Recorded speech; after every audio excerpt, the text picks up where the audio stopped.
Om Jnanatimirandhasya Jnananjanashalakaya Chakshurunmilitam Jena Tasmai Shri Gurave Namaha.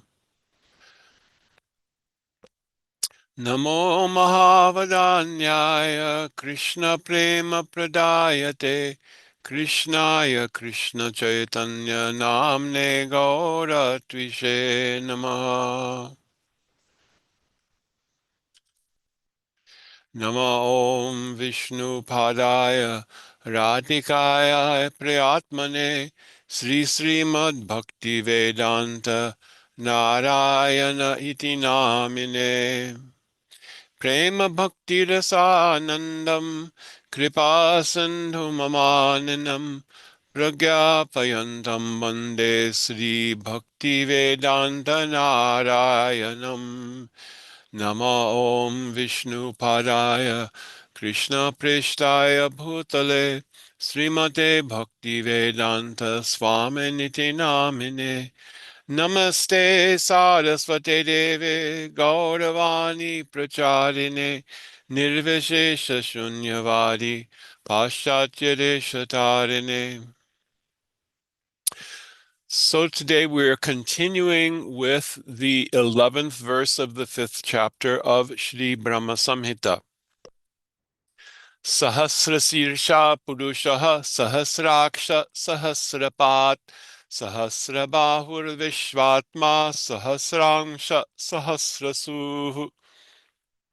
That master of the universe, Mahavishnu, possesses thousands upon thousands of heads, thousands upon thousands of eyes, thousands upon thousands of arms, and thousands upon thousands of incarnations and plenary expansions. He is the self of the cosmos, and he alone creates thousands upon thousands of living entities. Translation of Tika by Srila Jiva Goswami Pad. The form of Mahavishnu is being described thus in the current verse, beginning with the words Sahasrashirsha. He whose innumerable incarnations appear in thousands upon thousands of plenary portions is called Sahasramsha. Similarly, he who creates thousands upon thousands of living entities is called Sahasrasu. Here, the word Sahasra, 1,000, has been used to indicate an uncountable number. It is evident that the word Sahasra is used throughout the scriptures to convey the sense of innumerable. So, in other words, it is not literally only 1,000, it is a big number. And we're using 1,000 to say unlimited. Also, this verse very much parallels the Rig Veda prayer, Purusha Sukta, Sahasrasirsha Purushaha Sahasraksha Sahasrapare Sabhumim Vishvato Vritvatyatishta Dashangulam. And this is describing the Supreme Personality as present as the Paramatma. Um, so, Sahasrasu. Furthermore, in describing the intrinsic form and nature of Mahavishnu, it is stated in Srimad Bhagavatam 2.642. The first avatar of Bhagavan, the Lord of the spiritual realm, is the Purusha who lies down in the causal ocean and casts his glance upon material nature. The following are all substances related to Parameshwar. His activities, such as the creation of time and acquired nature, material nature, which is composed of cause and effect, the unmanifest stage of material nature or Mahatattva, the gross elements, false ego, the aggregate of the modes of material nature, beginning with the mode of goodness manifested as various forms of life. Hellish planets such as Patalaloka, the aggregate of living entities, Garibodakashai Vishnu, moving and non-moving entities, and individual bodies. So a couple of things that are worth pointing out here.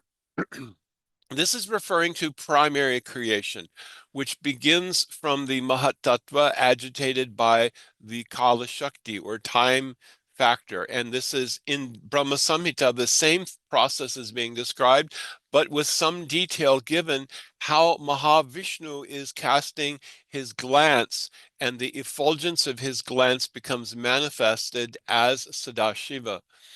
So all of the creation gets activated, and all of these things, the modes of material nature, there are three gunas, beginning with sattva gun and then rajogun, tamogun. Those three combine into 81, and 81 plus the original three makes 84, therefore 8,400,000 species, or 84 lakh. Okay, 84 lakh species. This is described in Padma Purana, Jalajad Navalakshani, Stavara Lakshavimshati, etc. It is just saying there are 900,000 varieties of aquatics, 2 million varieties of non-moving or plant and tree life, and so on. So, in the commentary to this verse, it is stated that the gigantic Purusha, who instigates the activities of material nature and who has thousands of heads and so on, has been called the original avatar who assumes a pastime form. His activities include creation of the time factor, acquired nature, and other elements of the material creation.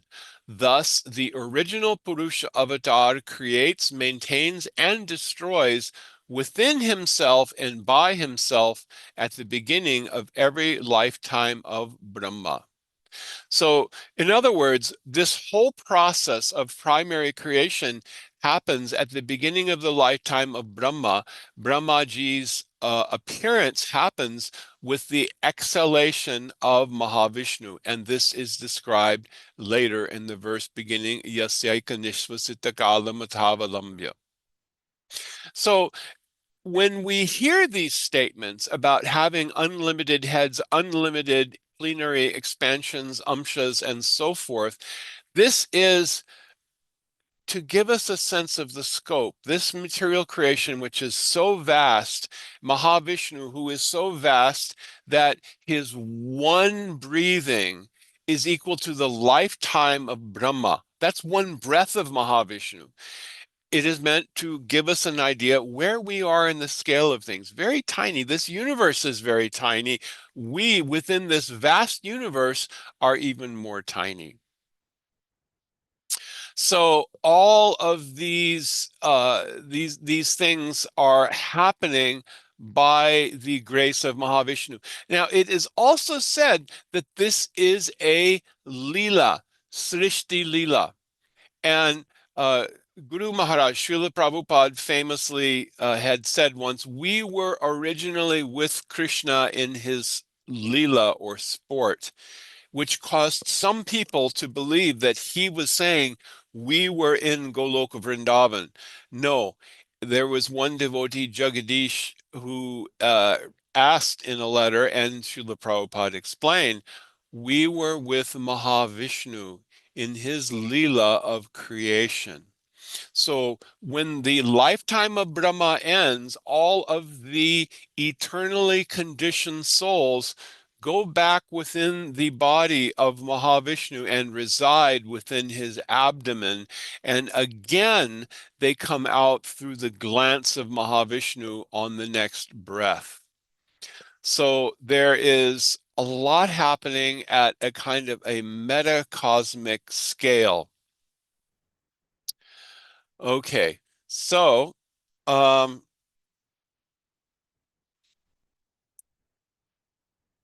his activities include creation of the time factor.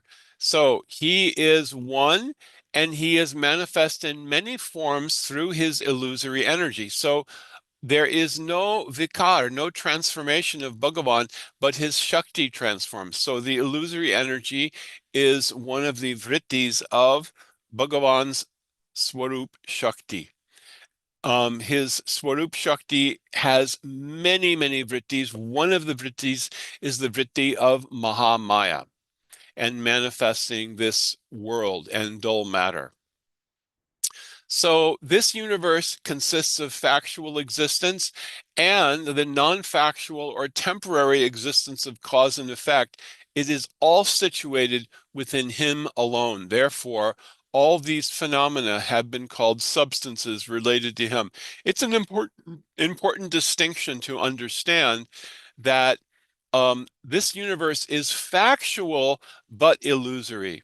And it is the idea of cause and effect that is said to be a temporary and non-factual thing, because we believe that our actions are the cause of results, whereas actually the results are given by Bhagavan. So, Tatparya by Srila Bhaktivinoda Thakur. Mahavishnu, who is praised throughout the Vedas, is replete with unlimited transcendental senses and is characterized by endless power. That Purusha is the origin of all incarnations. In other words, all of the incarnations in this material world, Ram and Nrsimha, etc., Parshuram, they all come through Mahavishnu. They are coming via Mahavishnu. Sri Krishna is himself the source of all other expansions and incarnations, including Mahavishnu. So now we come to verse 12. Narayana sa Bhagavan apastasmat sanatanat avirasit karanano nidhi sankarshanatmakaha yoga nidram gatastasmin sahasrangsha swayam mahan. This Mahavishnu is celebrated within the world of Maya by the name Narayana. The water of the causal ocean has emanated from this eternal Purusha. He is Bhagavan, the supreme predominator, possessed of thousands of plenary portions, although he is himself a plenary portion of the Sankarshan of Paravyom. The eternal Purusha takes shelter of mystic slumber and lies down in the vast waters of Viraja. So this is describing Mahavishnu lying down within the causal ocean, the Karana ocean. Therefore, he is sometimes called Karanodakashayi Vishnu. Tika by Srila Jiva Goswami. This Mahavishnu reclines in the causal waters. He is called the first Purusha avatar, and this particular verse is about him from whom the water of the causal ocean has emanated. He is called Narayana because he lies down in this water. Here, Nara means water and Ayana means shelter or resting place. He is a partial avatar of Mahasankarshan in Vaikuntha. The Sankarshan in the chamber of Goloka, who was described earlier, is Mula Sankarshan. So there's Mula Sankarshan. So from Baladev Prabhu. So first from Sri Krishna comes Baladev Prabhu. From Baladev Prabhu comes Vasudev Sankarshan, Pradyumna, and Aniruddha. And that original Sankarshan is called Mula Sankarshan. And from this Mula Sankarshan comes Narayan. And from Narayan comes the second Chaturvyuha, Vasudev Sankarshan, Pradyumna, Aniruddha. And that second Sankarshan is called Mahasankarshan. And from that Mahasankarshan comes Mahavishnu.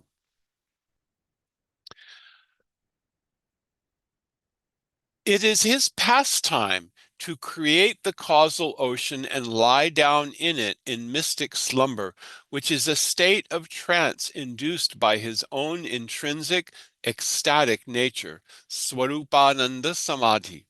It is stated in the Vishnu Purana, Apo Nara iti prokta apo vai narasunavaha tasyata ayanam purvam tena narayana smritaha. Apa means nada, which in turn is understood to mean both water and the living entity or jiva. Because Bhagavan is the supreme shelter of both, he is called Narayan. So why is Mahavishnu called the shelter of the living entities? Because during the time of annihilation, the universe has been destroyed. It is the end of Brahmaji's lifetime. There is no universe to be in. Where does the jiva reside? Within Mahavishnu. So this is the meaning of we were with Krishna in his sport. We were with Krishna in his avatar of Mahavishnu, and within him in his lila of Srishti, of lying down, creating the causal ocean, and having this is all a pastime of Mahavishnu. Tatparya by Srila Bhaktivinoda Thakur. Yeah, I think we'll go on to also to verse 13. Bhagavan's samadhi in the form of absorption in his own pleasure potency is called yoga nidra. Ramadevi, who was mentioned previously, is herself yogamaya in the form of yoga nidra. In other words, Srila Bhaktivinoda Thakur is saying there was a question about this earlier. What is the relationship of Mahavishnu and Ramadevi? And here it is said that Ramadevi is herself Yogamaya in the form of Yoga Nidra. So Mahavishnu is in this samadhi, being absorbed in Ramadevi in Yogamaya. And this is called Yoga Nidra. So this is a pastime of Mahavishnu. And through his external energy, this universe is going on. Now we come to verse 13. Any questions, you can just put them in the chat. Tadroma bilajaleshu bijam sankarshanasya cha haimanyandani jatani mahabhuta vritani tu. The transcendental seeds of Sankarshan emerge in the form of countless golden eggs from the pores of the skin of Mahavishnu as he reclines in the causal ocean. All those eggs remain covered by the great material elements. There is actually a painting. One of the early paintings was done, I think it was done by Shyamarani Didi. And there is the painting shows Mahavishnu in the causal ocean and all of the universes coming out like little bubbles almost. But that is what is being described here, how the universes are coming from the pores of Mahavishnu with his every breath. Tika by Srila Jiva Goswami. Innumerable universes are born from Mahavishnu as he lies in the causal ocean. This point is analyzed in the present verse. That Purusha is a manifestation of Sankarshan. All the seeds in the form of the unmanifest material energy, along with the aforementioned living entities who were contained in the material nature, first attain the state of the subtle primordial forms of the elements.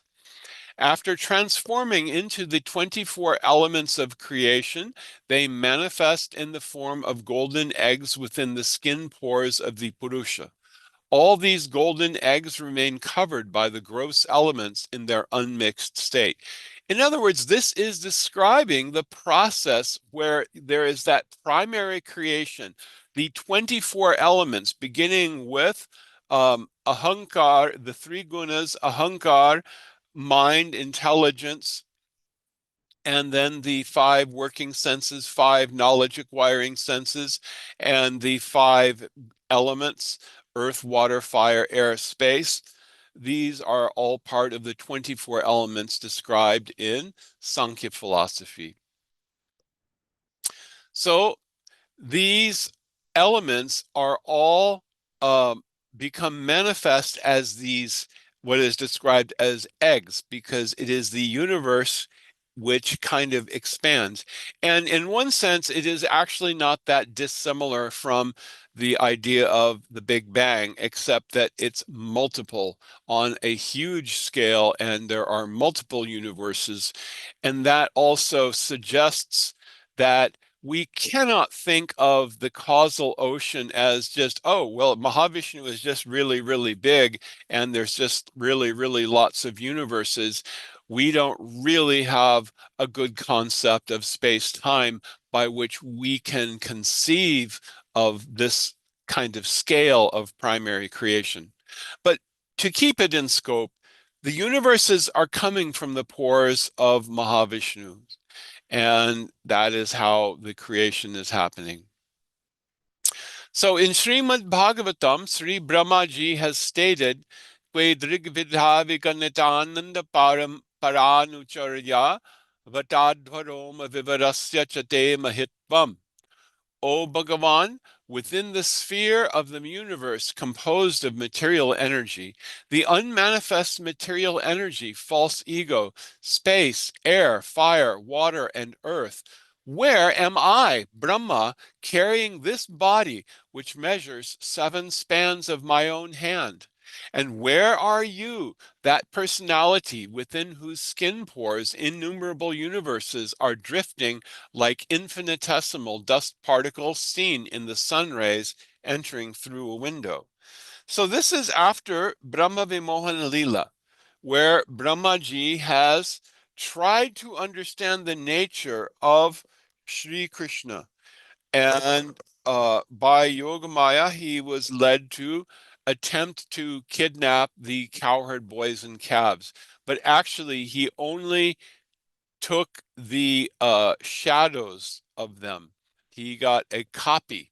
Instant copy was made, and he put those in a cave. But the original cowherd boys were still there, and Krishna also manifested himself as all the cowherd boys and calves. And so when Brahmaji came back, he became bewildered. Therefore, Brahma Vimohan Lila.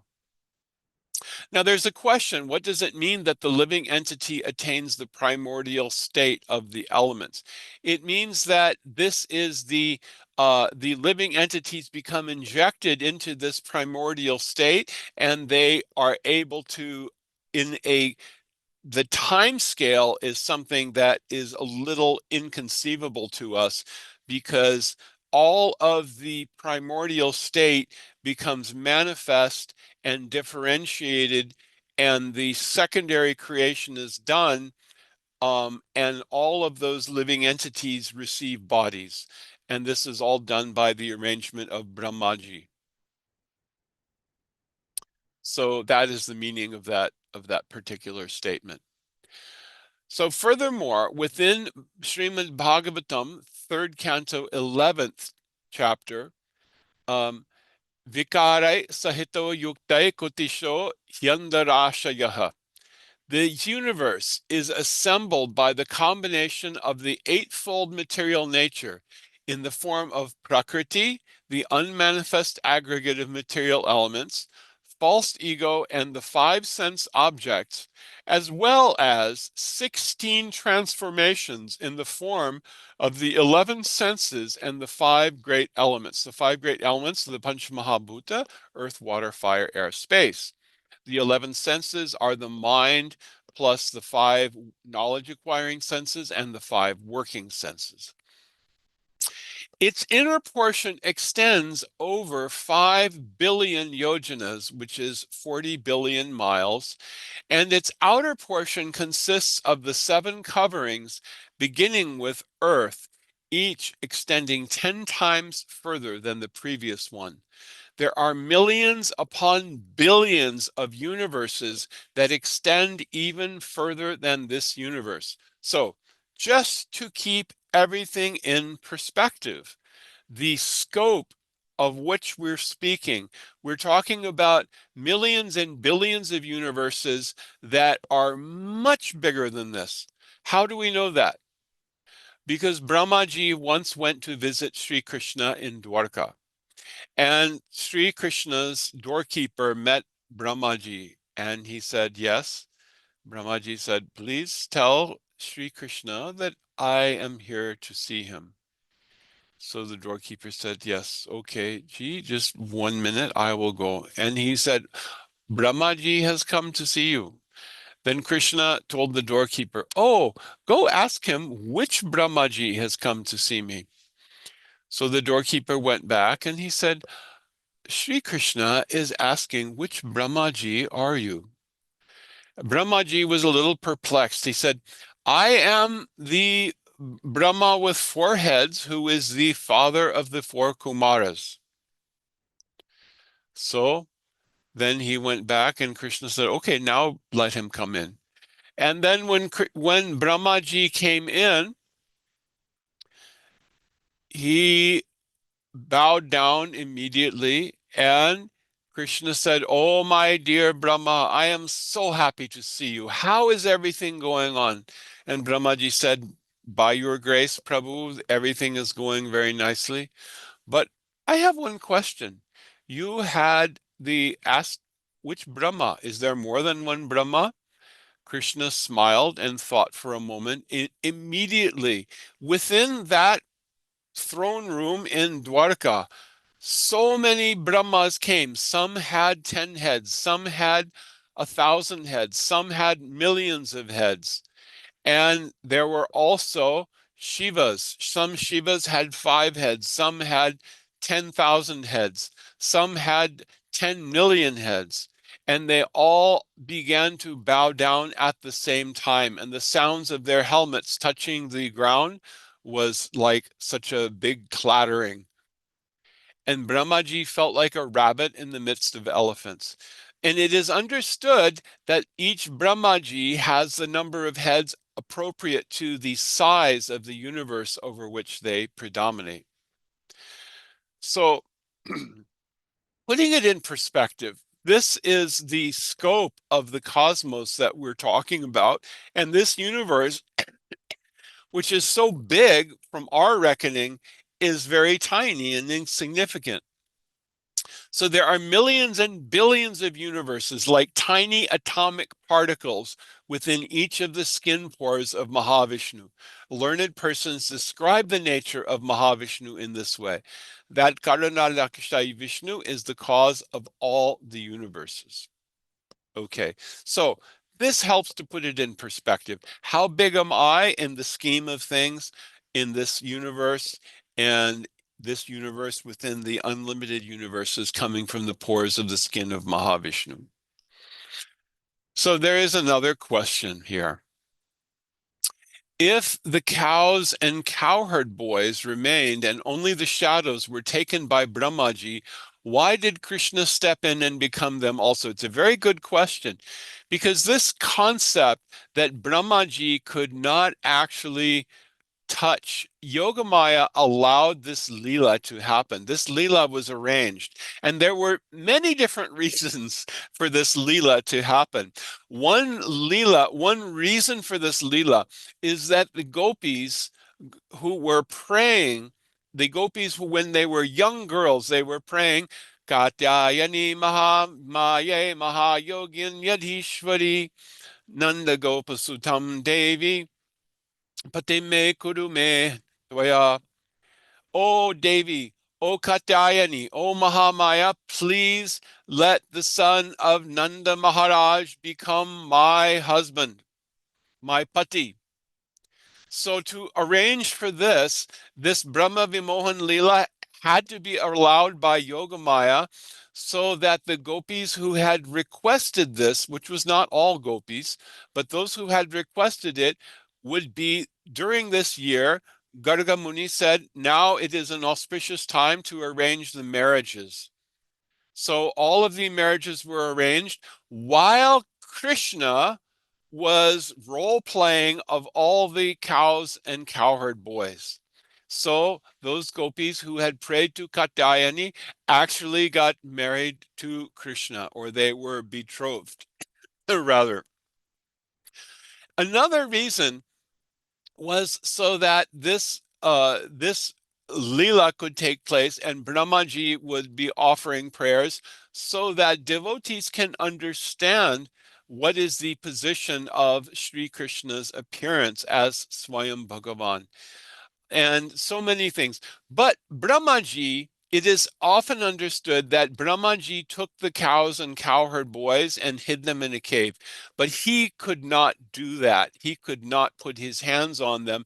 Yogamaya arranged that there would be a copy. Original cowherd boys were kept separately by Yogamaya. And when Brahmaji came back after 1 year, which for him was a short time, he saw the cowherd boys still sleeping in the cave, and then he saw the cowherd boys still with Krishna, and then there was also a third. Uh, so this was all arranged by Yogamaya.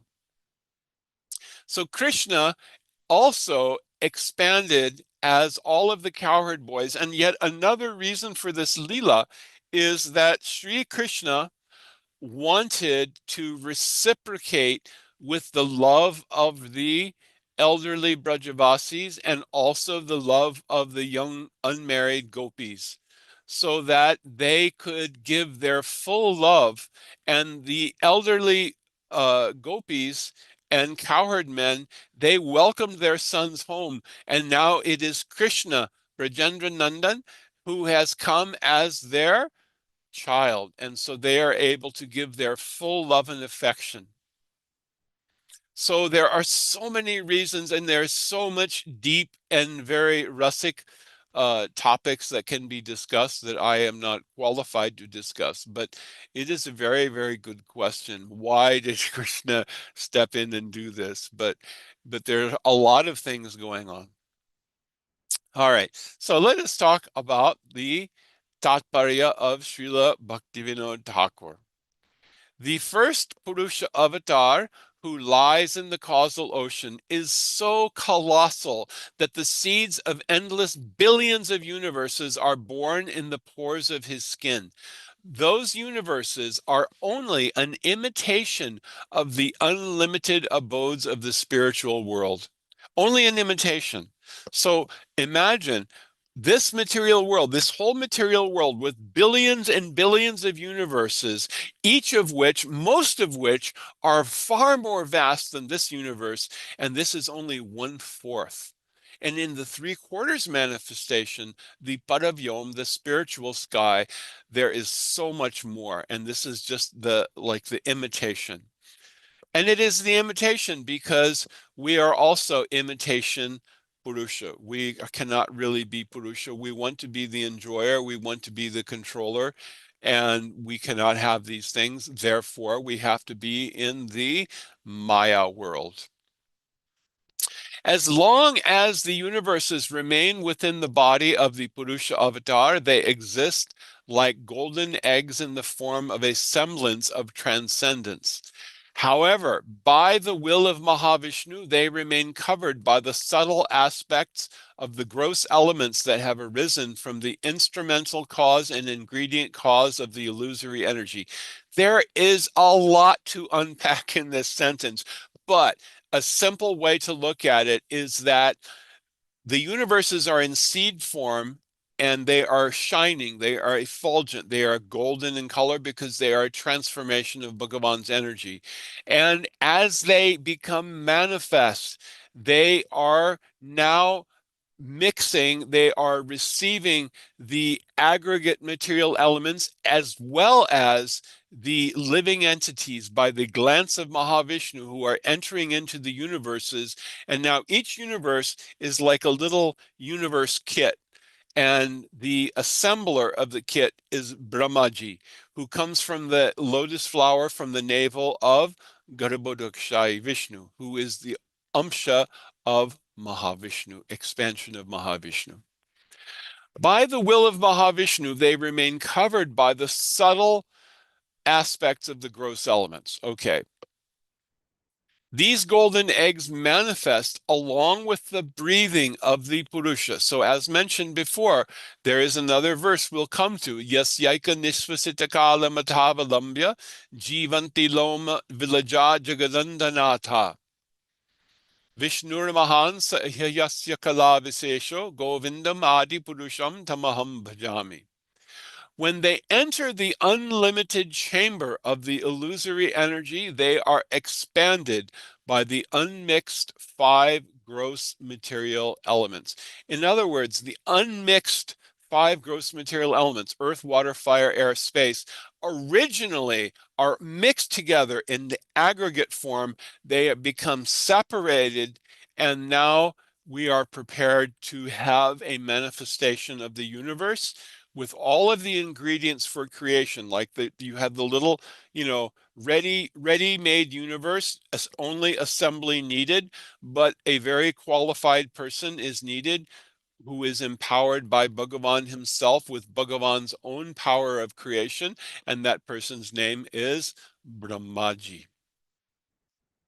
So I think this is a good place to start, a good place to stop for today. There is really quite a lot to unpack, and then we will go through next week and describe some of these things more in detail.